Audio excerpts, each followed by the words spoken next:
Bharatiya Janata party चिकित्सा प्रकोष्ठ के द्वारा आयोजित आज के इस गोरखपुर महानगर से जुड़े हुए सभी चिकित्सकों के आज के सम्मेलन में भारतीय जनता पार्टी के क्षेत्रीय अध्यक्ष श्री सहजानंद राय जी, पूर्व क्षेत्रीय अध्यक्ष और विधान परिषद के सदस्य डॉक्टर धर्मेंद्र सिंह जी, माननीय विधायक श्री विपिन सिंह जी, माननीय विधायक डॉक्टर कमलेश पासवान जी, चिकित्सा प्रकोष्ठ के प्रदेश के संयोजक डॉक्टर अभयमणि त्रिपाठी जी, महानगर संयोजक doctor Y Singh ji, BRD medical college के पूर्व विभागाध्यक्ष डॉक्टर राधा जीना जी, आईएमए के पूर्व अध्यक्ष doctor DK Singh ji, IMA के पूर्व प्रदेश उपाध्यक्ष डॉक्टर आरपी त्रिपाठी जी,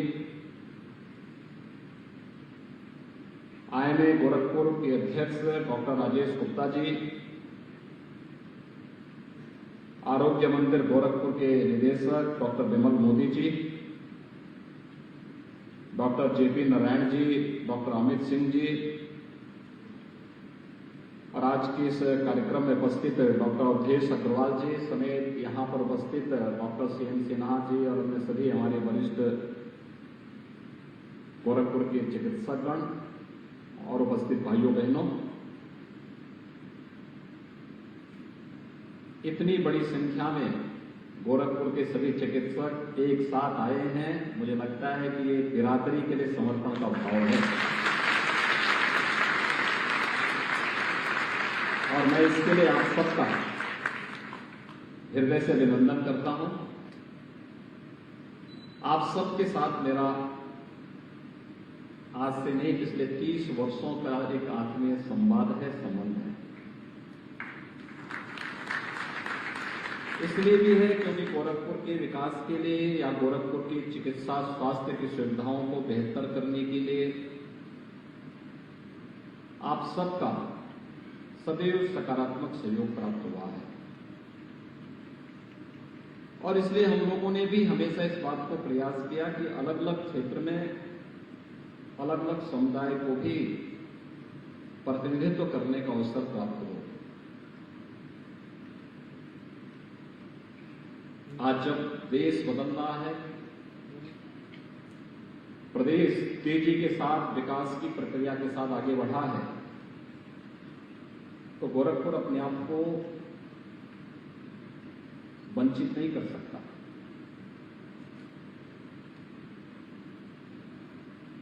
पिछले 9 वर्ष के अंदर देश ने बदलाव को बहुत नजदीक से महसूस किया है। आप में से बहुत सारे लोगों को आज भारत के बाहर जाने का अवसर प्राप्त होता होगा। 9 वर्ष पहले जो स्थिति थी, आज उसमें व्यापक परिवर्तन हुआ है। लोग पहले हमें सख्त निगाहों से देखते थे, संदेह की निगाहों से देखते थे, भारतीयों के प्रति अच्छा भाव नहीं होता था, क्योंकि 50, 55 और 60 वर्षों तक देश की राजनीति ने जिस प्रकार के फल बोए थे, उसको उस समय की पीढ़ी को भुक्तभोगी भी बनना पड़ा था। वैश्विक मंच पर भारत का सम्मान बढ़ता जा रहा था। दुनिया के अंदर भारत को एक कमजोर देश के रूप में लोग मानने लग गए थे। भारत की बाह्य और आंतरिक सुरक्षा खतरे में दिखाई देती थी।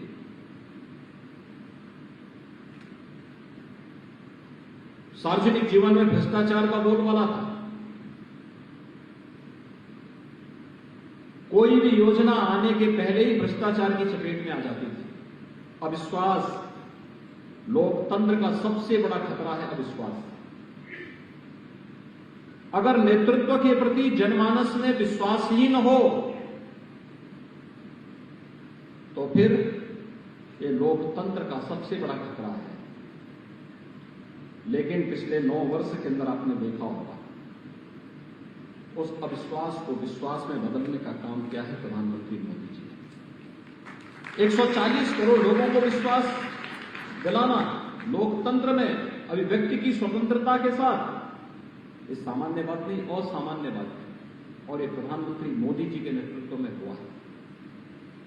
आंतरिक और बाह्य सुरक्षा की बेहतर स्थिति हुई है। इंफ्रास्ट्रक्चर डेवलपमेंट के कार्य, कोई सोचता था कि गोरखपुर में एम्स बनेगा? कोई सोचता था कि गोरखपुर का ये फर्टिलाइजर कारखाना जो बंद हो चुका था, जिसको स्क्रैप के भाव बेचा जा रहा था, वहां पर फिर से उसकी चिमनी से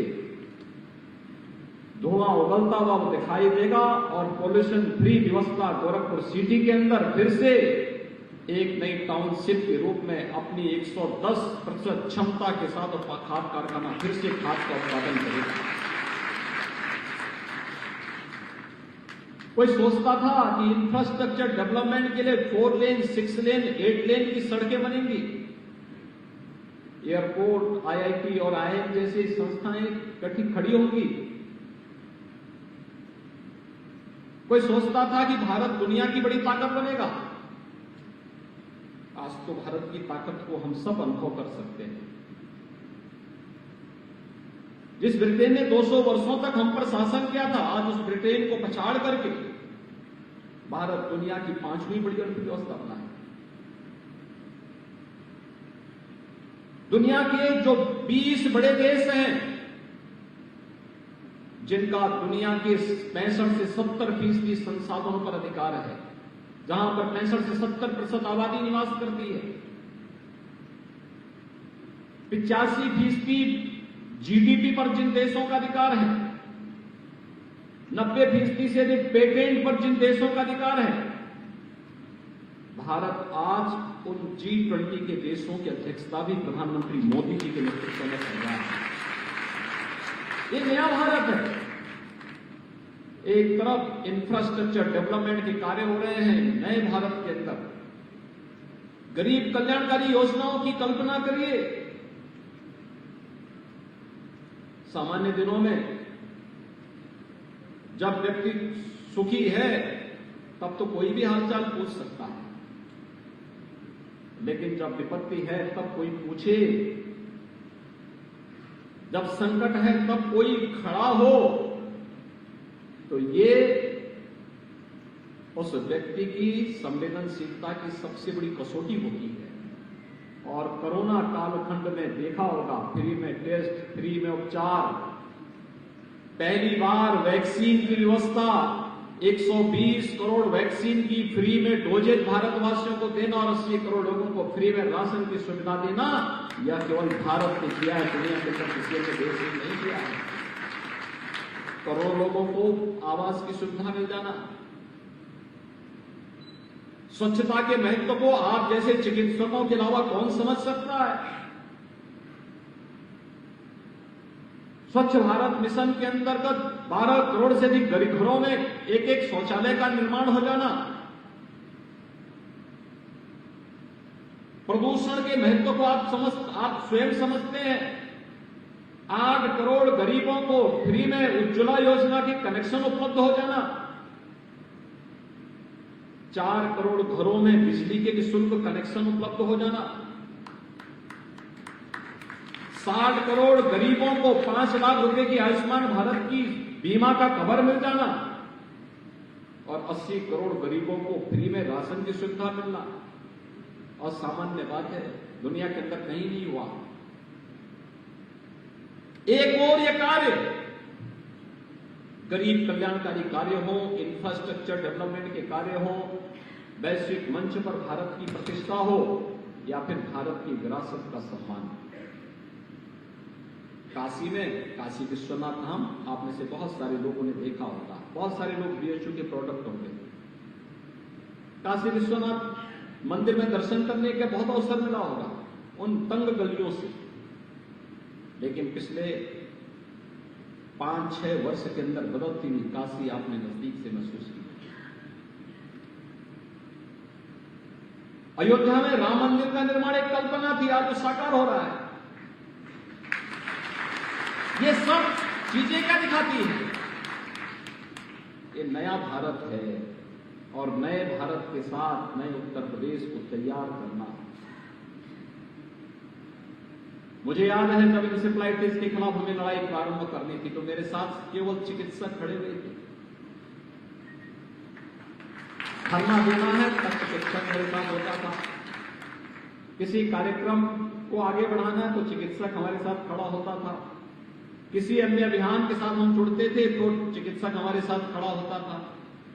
और चिकित्सक समुदाय ने उस समय भी अपनी चेतना को आगे बढ़ाने में बड़ा योगदान दिया। और आज मुझे बताते हुए प्रसन्नता है, पूर्वी उत्तर प्रदेश क्या उत्तर प्रदेश से इंसेफ्लाइटिस का उन्मूलन हो चुका है। समाप्त। एक मॉडल है, हम दुनिया को कह सकते हैं जिस बीमारी से उत्तर प्रदेश में 40 वर्षों में 50,000 से अधिक मासूम बच्चों की मौतें हुई, उस बीमारी का 5 वर्ष के अंदर हम लोगों ने एक व्यवस्थित और सिस्टमेटिक तरीके से उसका उन्मूलन करके रख दिया। आज इंफ्रास्ट्रक्चर डेवलपमेंट के कार्य उत्तर प्रदेश के अंदर भी हो रहे हैं। पहले लोग बोलते थे उत्तर प्रदेश में क्या विकास होगा, पैरेलल माफियाज की सरकारें चलती थी, समानांतर उनकी सरकारें चलती थी, व्यापारियों से रंगदारी वसूली होती थी, विकास के नाम पर जो भी पैसा आता था चंद लोग उसको हड़प लेते थे, न गरीब के पास जाता था न जमीन पर वो पैसा रख पाता था। आज पैसा आ रहा है, जमीन पे लग रहा है, तब ये सड़कें चौड़ी चौड़ी दिखाई दे रही है, तब एम्स बनता हुआ दिखाई देता है, तो हर जनपद में मेडिकल कॉलेज का निर्माण होता हुआ दिखाई देता है, तब नए नए संस्थान दिखाई देते हैं, अस्तित्व में दिखाई देते हैं। और आज न केवल उत्तर प्रदेश बल्कि गोरखपुर भी उस विकास की यात्रा में कह सकता है कि हम भी विकास के लिए आकांक्षी थे और हमें विकास प्राप्त हुआ है।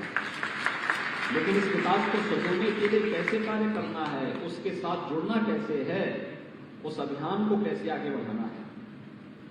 विकास के लिए सरकार एक बार पैसा देती, लेकिन उस विकास को हम लोग आने वाली पीढ़ी के उसी रूप में अच्छे ढंग से उसको प्रस्तुत कर सकें, इसके लिए उसका संयोजन और उस संयोजन के लिए योग्य लोगों को उस नेतृत्व के साथ जुड़ जाना, उस अभियान को आगे बढ़ा देना। महापौर के लिए इसीलिए भारतीय जनता पार्टी ने इस बार डॉक्टर मंगलेश श्रीवास्तव को अपने प्रत्याशी के रूप में उतारा है। आपके बीच से एक चिकित्सक के रूप में उनकी कार्यपद्धति को गोरखपुर महानगर में देखा है, बहुत नजदीक से देखा है। योग्यता के साथ साथ व्यक्ति के अंदर व्यवहारिक पक्ष भी उसका उतना ही मजबूत होना चाहिए। व्यक्ति योग्य हो लेकिन व्यवहारिक न हो तो सारी योग्यता मिट्टी में मिल जाती है।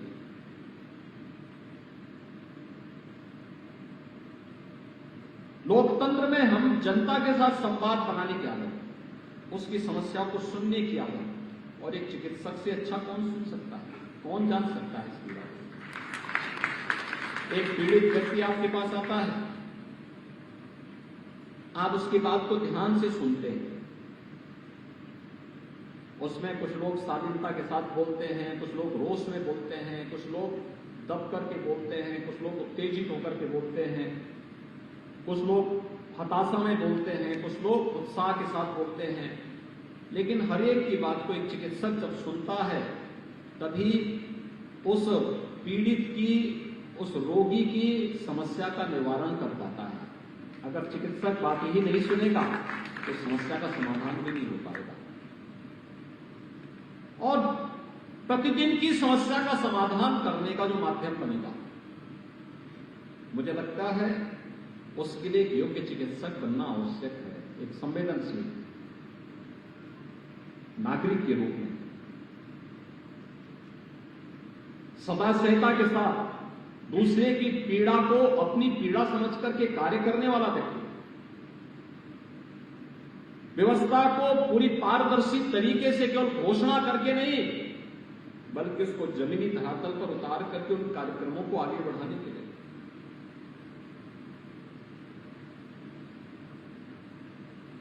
जल जमाव की समस्या का समाधान होना है।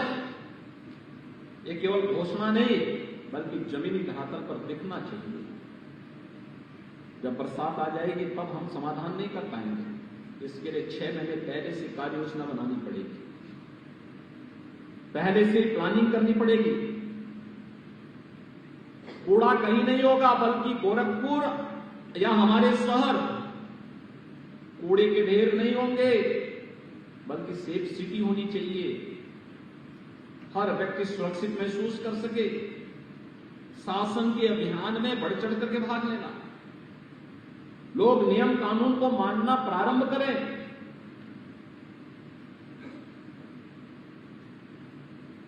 कोई व्यक्ति अपने आप को असहाय महसूस न करे। ये सभी कार्यक्रम जब एक साथ चलेंगे उसको संजो करके लेकर के आगे बढ़ाना और सिटी को स्वच्छ, सुंदर और सुरक्षित बनाने में अपना योगदान देना, यह किसी भी सिटी के अंदर एक कार्य हो सकता है। और आज मैं कह सकता हूं, गोरखपुर आज से 6 वर्ष पहले जब कोई आता था, लोग ये मानते थे गोरखपुर में गंदगी है, गोरखपुर में मच्छर हैं, गोरखपुर में तमाम कवायद के बावजूद भी बहुत सारे कार्यक्रम नहीं हो पाते थे। लेकिन अब कोई व्यक्ति जो 3 साल 5 साल के बाद गोरखपुर आएगा तो वह गोरखपुर को एक बार पहचानने में उसको थोड़ा भूल जरूर होगी। उसको लगेगा कि हाँ, गोरखपुर का कुछ परिवर्तन हुआ है। और गोरखपुर में अचानक अगर वह रात्रि के समय आएगा तब तो नहीं ही पहचान पाएगा। उसको लगेगा कि हाँ, मैं कहीं भूल कर दूसरी सिटी में आ गया। किसी भी सड़क पर जाएगा, सड़कों का एक सिस्टम बन चुका है और बनने की प्रक्रिया के साथ आगे बढ़ा है। लेकिन सब कुछ हम बनाएं और सबके बावजूद कूड़े का ढेर जगह जगह सड़कों पर पड़ा हुआ दिखाई दे, कैसा लगेगा सर? सब कुछ हम करें और सौदों का आतंक हो, कैसा लगेगा शहर? शहर है तो बड़े व्यवसायी भी होंगे तो छोटे स्ट्रीट वेंडर भी होंगे। अगर इनसे कोई रंगदारी फिर वसूली करने लग जाएगा तो फिर शहर कैसे लगेगा? अब उत्तर प्रदेश में कोई रंगदारी वसूली नहीं करता, शहरों में कोई सौदों का आतंक नहीं है, गंदगी का ढेर नगरों में नहीं लगता है। आज रंगदारी का स्थान स्ट्रीट वेंडर के लिए पीएम स्वनिधि योजना ने ले लिया है। हम व्यापारी कल्याण बोर्ड के माध्यम से 10 लाख रुपए की बीमा कवर भी दे रहे हैं, लेकिन साथ साथ ब्याज मुक्त ऋण के लिए पीएम स्वनिधि योजना भी उपलब्ध कराई जा रही है। अब सौदों का आतंक नहीं बल्कि सेफ सिटी के रूप में शहरों को बनाया जा रहा है। सिटी सर्विलांस सिस्टम को बेहतर किया जा रहा है और साथ ही साथ हम लोगों ने शहरी जीवन को अब कूड़े के ढेर के रूप में नहीं बल्कि स्मार्ट सिटी के रूप में विकसित करना है। ये तारों के गुच्छे जो जगह जगह लटके रहते हैं, इससे मुक्ति हो। अंडरग्राउंड केबलिंग के माध्यम से केवल जहां पे स्ट्रीट लाइट जलनी हो या कनेक्शन देना हो वहीं पर आपको कुछ दिखाई देगा, शेष पता ही नहीं लगेगा कहां लाइन है। सिस्टम चेंज होना चाहिए, दिखना चाहिए। शहरी जीवन में बहुत सारी समस्याओं का ट्रैफिक एक ऑटो मोड पर चलता हुआ दिखाई दे। शहरी प्रदूषण से मुक्ति मिले। इलेक्ट्रिक बस सेवा सिटी के अंदर आपने देखा होगा, इस समय लगभग 40 के आसपास इलेक्ट्रिक बसें चल रही हैं। बड़ी मांग है। शहर के साथ साथ पीपीगंज से, पिपराई से, चोरी चौरा से, सैजनवा से, बांसगांव से, कौड़ीराम से, हर एक जगह से लोगों ने डिमांड की। सभी जगह से इन बस सेवाओं को चलाया जा रहा है। कितनी सफलतापूर्वक चल रही है। इसका मतलब लोग अच्छा पसंद करते हैं, लेकिन उस अच्छे को बनाए रखना, लंबे समय तक बनाए रखना, और ये जिम्मेदारी एक योग्य महापौर के नेतृत्व में नगर निगम के अंदर आसानी से हो सकता है। सिटी के अंदर एक सिस्टम हम दे दें। आप देखते होंगे आपका टेलीफोन का बिल आता है, आप उसका पेमेंट कर लेते हैं, समय से करते हैं। आप अपने वाटर टैक्स के लिए या किसी भी अन्य टैक्स के लिए नगर निगम में क्यों जाएंगे? इसको भी तो आप ऑनलाइन जमा कर सकते हैं। ये सिस्टम नगर निगम के अंदर भी हो सकता है। नगरीय जीवन में भी सुविधाएं नागरिकों को मिलनी ही चाहिए। जो व्यक्ति अपने किसी जाति प्रमाण पत्र के लिए, आय प्रमाण पत्र के लिए, मूल निवास प्रमाण पत्र के लिए कचहरी और नगर निगम का क्यों चक्कर लगाएगा? ये सब ऑनलाइन हो जाना चाहिए। सारी प्रक्रियाओं को हमें ऑनलाइन कर देना चाहिए। टेक्नोलॉजी बहुत इंप्रूव हो चुकी है। इसके लिए योग्य लोगों को वहां पे होना, और योग्य लोगों को जब वहां पर आप बिठाएंगे तभी ये प्रक्रिया आगे बढ़ेगी। और इस जिससे हम सब ने तय किया कि यहां पर इस बार एक चिकित्सक को महापौर की जिम्मेदारी मिलनी चाहिए। इसलिए बोर्ड ने अच्छा कार्य करने का प्रयास किया, अच्छा प्रयास किया अपने स्तर पर जो भी अच्छा हो सकता था सिटी के लिए। लेकिन अब सिटी का विस्तार हो चुका है, काफी विस्तार हो गया है। काफी बड़े पैमाने पे नए वार्ड आए हैं, नए मोहल्ले आए हैं। ये सभी नए गोरखपुर की तस्वीर प्रस्तुत कर रहा है। और गोरखपुर अब तो गोरखपुर का एक बाहरी रिंग रोड भी बनने जा रहा है। आपने देखा होगा कि कालेसर से लेकर जंगल कोड़िया तक बन गया है, कालेसर से लेकर के जगदीशपुर कोनी तक बन गया है। अब जंगल कोड़िया से जगदीशपुर कोनी तक भी बनने वाला है। यानी एक गोरखपुर की महानगर की एक सीमा रेखा खींच जाएगी, कहां तक गोरखपुर का विस्तार होना है, कैसे चलना है इसको, और फिर उसका सस्टेनेबल डेवलपमेंट का एक मॉडल प्रस्तुत करना। तो आने वाले 50 वर्षों के लिए गोरखपुर महानगर के अंदर कहीं भी कंजेशन न हो, अव्यवस्था न फैले, जाम में न फंसना पड़े, शहरी जीवन दम घोटू न हो, बल्कि लोगों के लिए यहां का ईज ऑफ लिविंग को और हम इतना सरल और सहज बना दें कि लोगों को लगे कि हां मैं अपनी सिटी के अंदर सुरक्षित हूं, हर प्रकार से सुरक्षित हूं। वह स्थिति हमें गोरखपुर के अंदर तैयार करनी है। और इस जिससे गोरखपुर के चिकित्सकों को एक जिम्मेदारी इस बार हम लोगों ने सौंपी है कि आप लोग अब इस जिम्मेदारी को इस बार तय करें। यहां पर मैं देख रहा हूं 800 के आसपास चिकित्सक हैं। अगर 10 चिकित्सक एक साथ टोली बना करके एक वार्ड में एक दिन भाजपा के प्रत्याशी का समर्थन करने के लिए निकले तो 80 वार्ड एक दिन में कवर हो सकते हैं। 80 वार्ड हैं, 80 वार्ड एक साथ कवर हो सकते हैं। 10-10 की टोली चिकित्सकों को, 10-10 की टोली और 80 वार्ड में एक दिन। भाई आप चिकित्सक करेंगे गोरखपुर सिटी के नागरिकों से अपील, और ये कार्य 4 मई के पहले पहले हो जाना चाहिए। मुझे लगता है 4 मई के पहले पहले अगर आप लोग करने के, इसमें IMA है, GP एसोसिएशन है, अन्य चिकित्सक संगठन है, इस चिकित्सा प्रकोष्ठ है, ये सभी मिलकर के सभी चिकित्सक, क्योंकि जितनी बड़ी संख्या में आप लोग आए हैं, मुझे लगता है इतनी बड़ी संख्या में चिकित्सकों की उपस्थिति मैंने कभी नहीं देखी है यहाँ पर गोरखपुर के अंदर। तो मैं जानता हूँ गोरखपुर के अंदर काफी बड़ी संख्या में चिकित्सक रहते हैं, अच्छा कार्य कर रहे हैं। गोरखपुर को पूर्वी उत्तर प्रदेश का लखनऊ और पटना के बीच के चिकित्सा का सबसे बड़े केंद्र के रूप में विकसित करने में आपकी बहुत बड़ी भूमिका है। और इसलिए आज एक बड़ी सिटी के रूप में इसकी जिम्मेदारी संभालना, इसके लिए अपने आप को तैयार करना, एक ऐसा मैकेनिज्म तैयार करना कि आने वाले समय में गोरखपुर को हम लोग एक वैश्विक मानचित्र पर प्रस्तुत कर सकें। अच्छी सिटी के रूप में, स्वच्छ सिटी के रूप में, स्मार्ट सिटी के रूप में, सेफ सिटी के रूप में, एक वर्ल्ड क्लास सिटी के रूप में, जो कोई भी आए वह यहां पर आकर के आकर्षित हो सके, देख सके। और ये आकर्षण नहीं तो क्या, 17 के पहले एक फ्लाइट मुश्किल से गोरखपुर से जुड़ी हुई, आज 14 फ्लाइट गोरखपुर से जुड़ी है, 14 और फुल चलती है। ये हमारी एक नई तस्वीर गोरखपुर की कहती है। और इसलिए इस अवसर पर मेरी आप सबसे अपील होगी, एक 10-10 लोगों की 80 टोली बनानी और एक वार्ड का भ्रमण करना, घर घर जाकर के लोगों से अपील करना कि भाई देखो, एक अच्छे चिकित्सक को भाजपा ने प्रत्याशी बनाया है, आप लोग इस बार भाजपा को वोट दीजिए। और वोट देते रहे, बहुत सारे लोग स्वतःस्फूर्त भाव से देते हैं, लेकिन एक बार आप भी चले जाएंगे और कमल चुनाव चिन्ह के लिए वोट मांगेंगे, अच्छा लगेगा, लोगों को भी अच्छा लगेगा। एक चिकित्सक जिस तक लोग पहुंचते हैं, आज अगर वो स्वयं वोट मांगने के लिए जा रहा है तो लोगों को लगेगा कि देखो भाई, ये इन लोगों का सिटी के प्रति एक अनुराग है, सिटी के प्रति लोग चाहते हैं कि अच्छा कार्य हो और एक योगदान होगा, तो उस कार्यक्रम के साथ जुड़ना।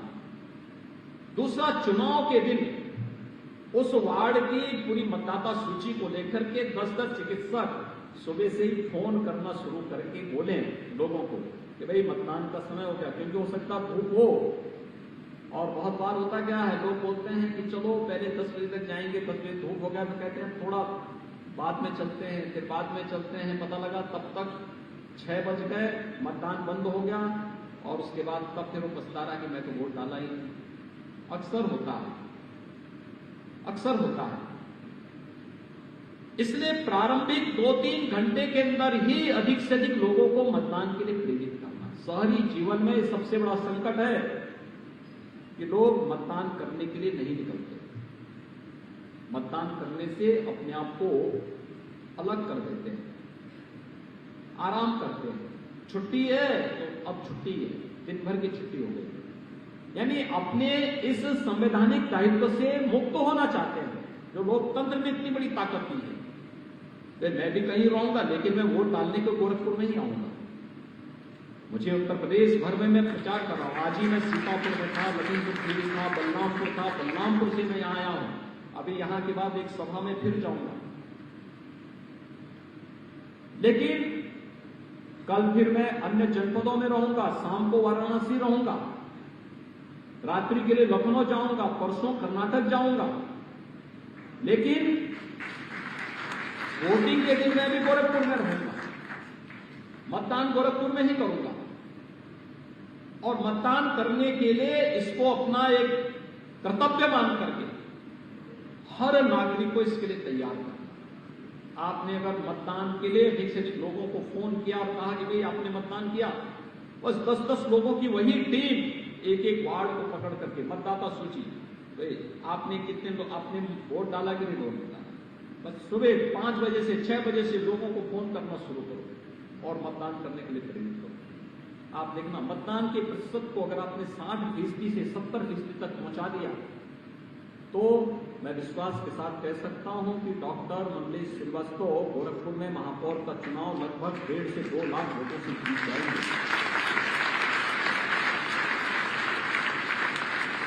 इसके लिए तैयारी करनी है, लेकिन एक प्लानिंग के तहत सब कार्य होंगे और उसके लिए आपका ये 2 बड़े कार्य महत्वपूर्ण हो सकते हैं। और इस देश से मुझे पहली तो प्रसन्नता है कि आज आप सभी अपना क्लिनिक या अपना कार्य के चिकित्सालय के कार्य को छोड़ करके इस सम्मेलन में यहां पर उपस्थित हुए हैं। हृदय से धन्यवाद देता हूं आप सबको। और दूसरा, आपने चुनाव में रुचि ली। अक्सर होता है जब व्यक्ति पढ़ लिख जाता है तो बहुत ज्यादा वह इस प्रकार के कार्यक्रमों में रुचि नहीं लेता है। आपने इसमें रुचि भी ली, आप यहाँ पर आए, डॉक्टर मंगलेश श्रीवास्तव जी के प्रति आपने अपना अनुराग दिखाया है, उनको अपना समर्थन दिया है, अपना आशीर्वाद दिया है। मुझे पूरा विश्वास है कि आप सभी लोग अब मंगलेश श्रीवास्तव बनकर के 4 मई की तैयारी के लिए अपने आप को जोड़ेंगे। इस विश्वास के साथ मैं चिकित्सा प्रकोष्ठ को इस सम्मेलन को आयोजित करने के लिए हृदय से धन्यवाद देता हूं और डॉक्टर मंगलेश श्रीवास्तव को यहां पर चुनाव में चिकित्सकों को अपने साथ एकजुट करके इस पूरे अभियान के साथ जोड़ने के लिए हृदय से बधाई भी देता हूं और अग्रिम शुभकामनाएं भी देता हूं। धन्यवाद। जय हिंद। पूज्य महाराज जी, हम सभी चिकित्सक आपसे वादा करते हैं कि आपके दिशा निर्देश में इस चुनाव विकास के हर अभियान में